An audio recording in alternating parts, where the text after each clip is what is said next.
নিষিদ্ধ জিনিসের প্রতি মানুষের কৌতূহল সবসময় বেশি। এই কৌতূহলই পৃথিবীর দুর্গম স্থানগুলোতে অভিযানে মানুষকে উৎসাহিত করেছে। তারপরও এমন কিছু জায়গা রয়েছে যেখানে জনসাধারণের প্রবেশ সম্পূর্ণ নিষিদ্ধ। কিন্তু কেন এই জায়গাগুলোতে মানুষের প্রবেশ নিষেধ, আর কি বা আছে এই জায়গাগুলোতে? ভিডিওর সর্বশেষে থাকছে সবচেয়ে ভয়ঙ্কর স্থানটি, যেখানে অতৃপ্ত আত্মারা ঘুরে বেড়ায়, যার কারণে সরকার ওই জায়গায় প্রবেশ নিষিদ্ধ করেছে। তাহলে চলুন ইন্টারেস্টিং ভিডিওটি শুরু করা যাক।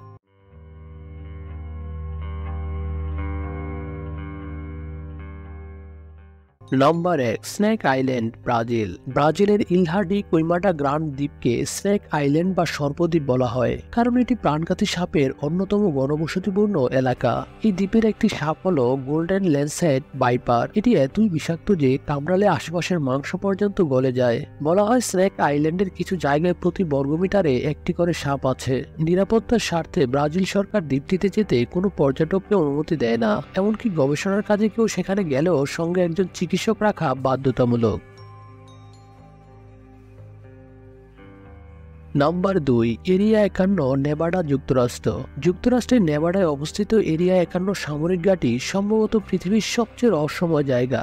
সেখানে কি হয় তা আজ পর্যন্ত কেউ নিশ্চিত করে বলেনি। 2013 সালের আগ পর্যন্ত মার্কিন সরকার এই জায়গাটির অস্তিত্ব স্বীকারই করেনি। মার্কিন সেনাবাহিনী 1992 সালের কিছু নথি 2013 সালে প্রকাশিত হয় এবং তখন এই সেনাঘাঁটির কথা স্বীকার করা হয়। তারপর এরিয়া 51 কি ধরনের কাজ বা গবেষণা হয় তা মার্কিন সরকার নিশ্চিত করেনি। এটি মার্কিন সেনাবাহিনীর সবচেয়ে চর্চিত এবং একই সঙ্গে সবচেয়ে গোপন ঘাঁটি। বলা হয় মার্কিন সেনাবাহিনী ও সরকারের উচ্চ পর্যায়ের নেতারা যখন এই সেনাঘাঁটিতে যান, তখন উড়োজাহাজ অবতরণের সময় জানালা বন্ধ করে দেওয়া হয় যাতে বাইরের কিছু দেখা না যায়। 2013 সালের ডিসেম্বরে প্রথম মার্কিন প্রেসিডেন্ট হিসেবে নিজের বক্তৃতায় এরিয়া 51 নাম উল্লেখ করেন বারাক ওবামা।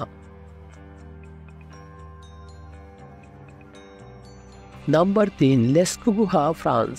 1940 সালে ফ্রান্সের লেস্কো গুহায় প্রাগৈতিহাসিক যুগের চিত্রকর্মের সন্ধান পাওয়া যায় এবং দ্বিতীয় বিশ্বযুদ্ধের পর এটি একটি পর্যটন স্থানে পরিণত হয়।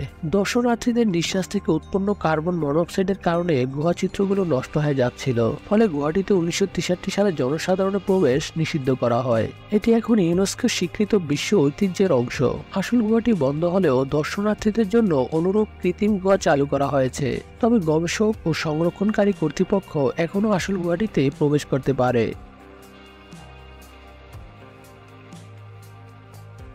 নাম্বার 4, উত্তর সেন্টিনেল দ্বীপ, ভারত। বঙ্গোপসাগরে অবস্থিত আন্দামান ও নিকোবর দ্বীপপুঞ্জের একটি দ্বীপ উত্তর সেন্টিনেল। এই দ্বীপ সম্পর্কে মানুষের কেবল ধারণাই রয়েছে, সুনির্দিষ্ট তথ্য নেই।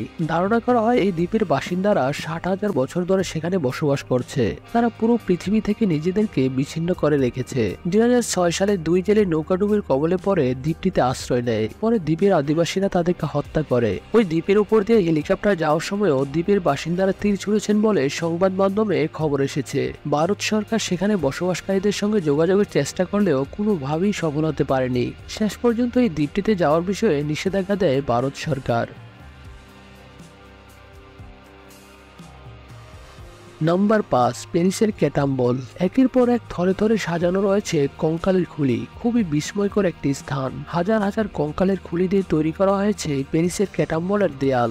একসময় গণকবর দেওয়া হতো এখানে। এই ক্যাটাম্বলের পাশেই ছিল একটি সমাধিস্থল। মৃতদেহের বাড়ির সমাধিস্থানটি ধসে পড়লে এই ক্যাটাম্বলের খোঁজ পায় বিশ্ব।